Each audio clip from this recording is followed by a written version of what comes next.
Demi membela warga Palestina, pasukan Hizbullah kembali melancarkan serangan bertubi-tubi ke posisi Israel. Salah satunya, Hizbullah menembakkan sejumlah roket ke distrik Zionis En Yaakov. Hizbullah mengklaim serangan dari pasukannya itu tepat sasaran dan mengenai pusat listrik Israel.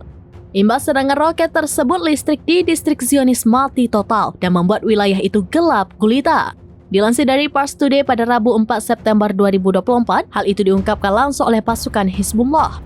Dalam laporannya dijelaskan bahwa serangan tersebut sebagai tanggapan atas kejahatan pasukan pertahanan Israel atau IDF di Gaza, Palestina.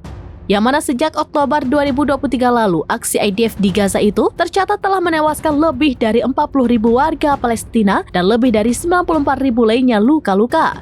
Dalam laporannya itu dijelaskan bahwa Hizbullah juga menargetkan distrik Gaaton dan Yehiam dengan sejumlah roket Katyusha. Unit artileri Hizbullah juga membombardir pusat konsentrasi militer Zionis di pegunungan Adatir. Selain itu, Hizbullah menembakkan roket ke wilayah Zibdin di ladang Sheba dan Ramta di perbukitan Kfar Shuba hingga mengakibatkan kerusakan yang signifikan.